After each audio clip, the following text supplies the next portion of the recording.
Hi everyone. For those who may not know me, my name is Chris Wilkins. I'm a sixth former, and this is my third year at Millbrook. To start this chapel talk, I'm going to read an excerpt from a news article published in 2010 with this headline: 9-year-old injured by groomer. The Vernon Township Police reported that on March 17th at 7:41 p.m., they were dispatched to the Hidden Valley Ski Resort in response to a report of a 9-year-old boy who was struck by a snow grooming machine while snowboarding. Crazy thing is, that 9-year-old boy was me. On St. Patrick's Day 2010, I nearly lost my life after a snow grooming machine ran me over twice. That's the machine. No, that's the machine. Before I dive into the details, I want to tell you a little bit about my life before my accident. Rewinding back to 2009, just a year before my accident, I was 9 years old.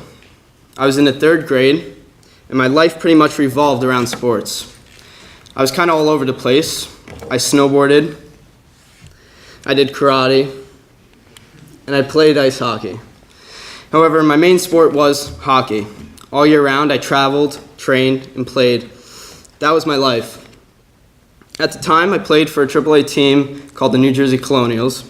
This was my team, and that was me. I was named MVP of the team and recognized by the organization for outstanding leadership, commitment, and work ethic. People were astonished at my skills at only 9 years old. The support from my family, teammates, coaches fueled my ambitions, of course, to work hard and make it to the pros. At the time, it seemed so realistic. I had the drive, the focus, the work ethic. My whole life was in front of me. I had so much potential. Transitioning to 2010, the year of my accident, the season was great. I was playing for a team called the Skyline Kings, and our team was doing great. We were preparing to travel to the playoffs. However, before I could make it to the playoffs, my life took an unexpected turn after taking a trip to the ski mountain in March. March 17th, 2010, it was the beginning of the spring, and the snowboarding season was coming to a close. After a half a day at school, I desperately wanted to spend one last day at the mountain. So, my mom and I took a drive to Hidden Valley, my local ski mountain. I geared up and hit the slopes.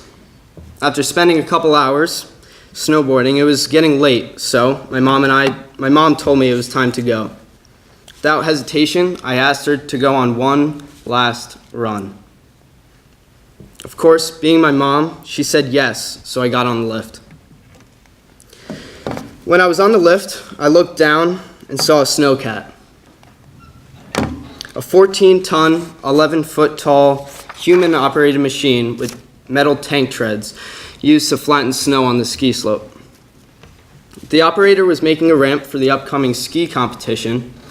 The snowcat didn't bother me much because every time I reached the bottom of the mountain, the operator would look at me, stop the machine, and wave me on to make sure I would continue on my way. Technically, the snowcat wasn't supposed to be there that day. They aren't allowed to be on the slopes while people are skiing, but neither the operator nor the ski mountain cared. Anyway, for my last run, I reached the top of the mountain, ready as ever to make my last run my best run. I got off the chairlift and I snowboarded down the trail. My ride down the mountain started at the top of Trail 15. I continued down the mountain, and just before reaching the bottom, I was forced to stop for the snowcat once again. Cautious of the moving machine, I stopped and waited for the routine OK signal from the operator so I could pass him. I continued to wait, and wait. However, I never got that signal. The operator never acknowledged my presence, and instead he geared the machine into reverse, completely clueless that I was even there. He began backing up the mountain straight in my direction. Determined to get out of his path, I attempted to move to the side of the mountain, but all I could do was try to hop out of its way, because there was no time to try to undo my bindings, unhook the safety loop connecting my boots to my board. However, Limited by my snowboard, my attempt to move out of its path proved to be no match for its swift speed. I quickly became distressed, upset, and tired as I heard the beeping the machine's reverse signal grow louder and louder. Within seconds, I was under the machine and unable to breathe, scream, or move. Still conscious, it felt like an eternity as 14 tons crushed my entire body. Once in reverse, then in drive. Finally, free from underneath the machine, I was left immobile by my injuries. I was laying on the trail, bleeding out, just waiting for help. The lucky part was that there were bystanders there to help. However, the unlucky part was that one of those bystanders was my mom. She saw the whole thing unfold. She was at the lodge, which is located right at the bottom there. She saw the whole thing unfold. She was at the lodge, right in front of me. So she rushed to my side and did everything she could to keep me alive. Just a side note, that's my helmet after the accident. Within minutes, I was transported to an ambulance and placed on the New Jersey State Medevac helicopter, which transported me to Morristown Medical Center, where I was connected to a ventilator and underwent countless hours of surgery. I was welcomed to my new home, the ICU, where my body would rest for the next 3 days and relentlessly fight to stay alive. By the second day, I was still asleep on the ventilator. The already short strand of life I was holding on to only appeared to be slipping further and further away from my grasp. I could only imagine what my family was going through at the time. They were all there at my side, just waiting for me to wake up. They probably weren't even sure whether or not I would wake up, let alone recognize them, or be the same person as I was before. Miraculously, despite the odds, on the third day I woke up and entered the world for a second time. After waking up in the hospital, reality struck. My mother's last memory could have been helplessly watching her son get run over.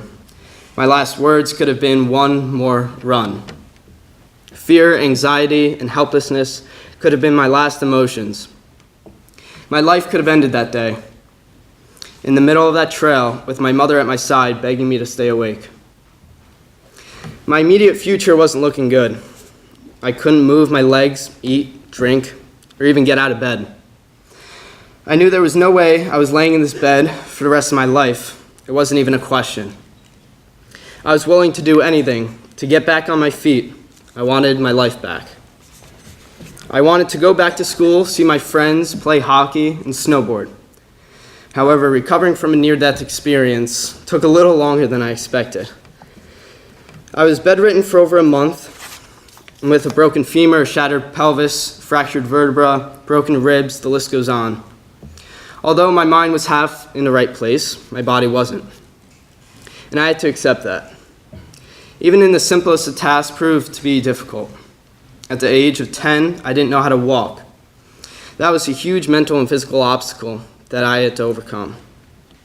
Here's a video about a month after I relearned how to walk.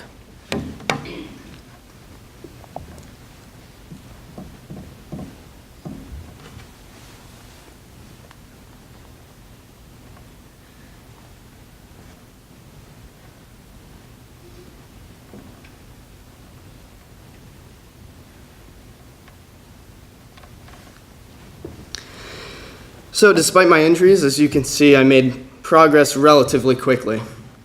Yet in total, it took about 7 years of countless surgeries to finally get me to the place I am today. Physical therapy played a huge role in my recovery. Without the help of many physical therapists I work with, in and out of the hospital, I wouldn't be where I am today. They gave me my life back. I want to give a special thanks to one physical therapist in particular, Lauren. Thank you.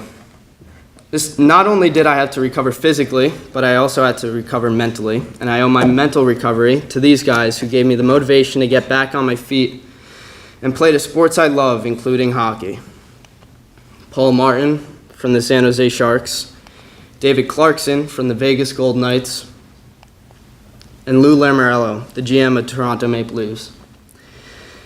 My last thanks is to my family, Without their support, their love, I know I wouldn't be where I am today.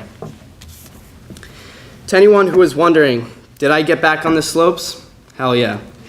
Nothing was going to stop me from doing something I loved. And was I scared to go back? Absolutely not. So by sharing my story here tonight, I hope to inspire you to persevere and overcome any obstacles you may encounter in your life. I hope to be an example that you look back on to help motivate you to keep on trying when there seems to be no hope at all. The hardest times often lead to the greatest moments of your life, so keep going. Tough situations build stronger people in the end. No one said getting through those hard times was going to be easy, but then again, no one said it was going to be impossible. So when you hit the wall of adversity, kick it down and power through it, because if I can, you certainly can. Thank you.